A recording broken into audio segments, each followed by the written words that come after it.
Those who have studied history know that nothing invigorates and empowers an authoritarian regime more than a spectacular act of violence, some sudden and senseless loss of life that allows the autocrat to stand on the smoking rubble and identify himself as the hero. It's at moments like this that the public, still in shock from the horror of the tragedy that has just unfolded before them, can be led into the most ruthless despotism that now bears the mantle of security. Acts of terror and violence never benefit the average man or woman. They only ever benefit those in positions of power. This is why Nero fiddled while Rome burned. It gave him a chance to throw out the Christians to the lions and rebuild the capital of the Roman Empire in his own image. This is why Hearst and the warmongers of the emerging American Empire were delighted by the destruction of the USS Maine in Havana Harbor in 1898. It gave them the excuse they needed to rouse the public into supporting the Spanish-American War. This is why Israel attacked the USS Liberty in 1967 during the Six-Day War, strafing and torpedoing it relentlessly for hours in a vain attempt to send it to the bottom. The Israelis believed that the loss of the Liberty could be blamed on Egypt and draw the Americans into war. This is why there are hundreds of documented examples of government staging attacks in order to blame them on their political enemies.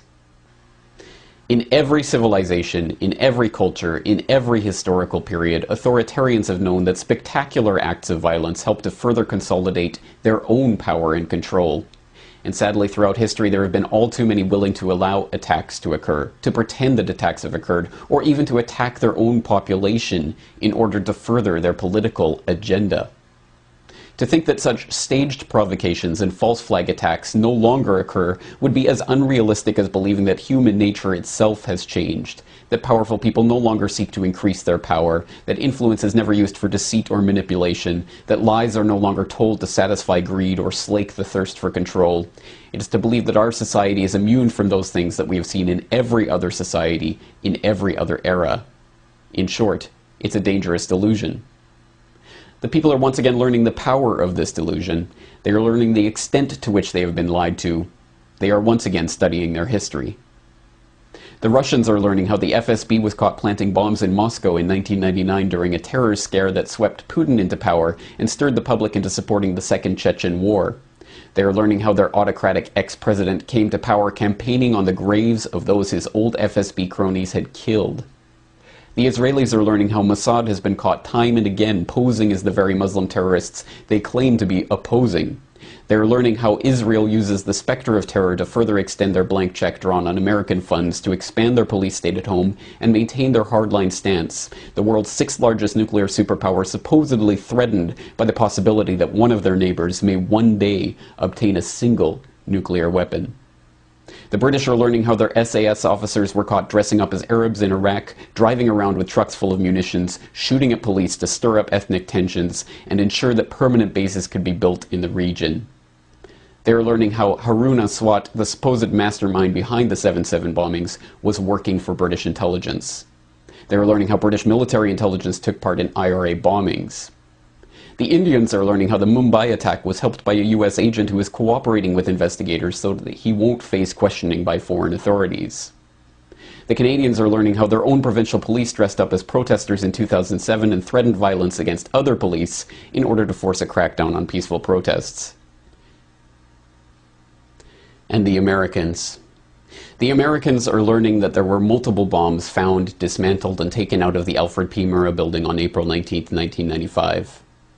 They are learning that Timothy McVeigh had written a letter to his sister in which he claimed to be in the Special Forces for the US Army.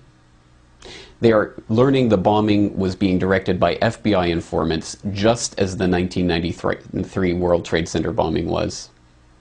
They are learning about 9/11 and the Gulf of Tonkin and Operation Northwoods and their own Army counterinsurgency manuals that teach officers how to commit false flag attacks to blame on their enemies. In short, the people are learning the truth. And now we see the same build-up to a false flag event taking place that we saw in 1995. At that time, the US had a corporate media desperate to fling mud at anyone concerned by the actions of their government, and it had a government that was desperately unpopular. Today, we see the exact same factors at play. If anything, the situation today is worse than it was in the run-up to the Oklahoma City bombing, with media consolidation meaning that groups of concerned citizens like the Oath Keepers are being attacked by the controlled minions on both the left and the right. And now it is not just the militia that is being demonized by the establishment. It is veterans and gun owners, third-party supporters and libertarians, anti-war protesters and human rights campaigners, people who are upset with a government giving trillions to the banks that have engineered our current financial crisis. In short, everyone is now a potential terrorist according to the governmental and media agencies that deign to limit our range of acceptable opinion and control dissent.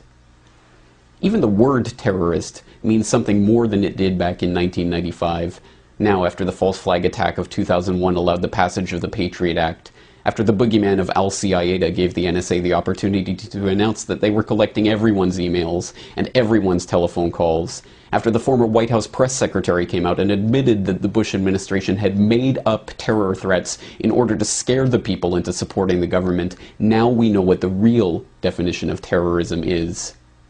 It is governments scaring their own populations into line.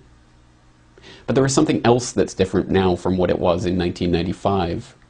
The people are learning something else about terrorism. They are not terrorists for speaking out against their government.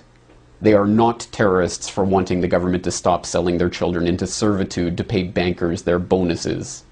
They are not terrorists for pointing out that the FBI and the CIA and Mossad and MI6 are behind every major international terrorist event.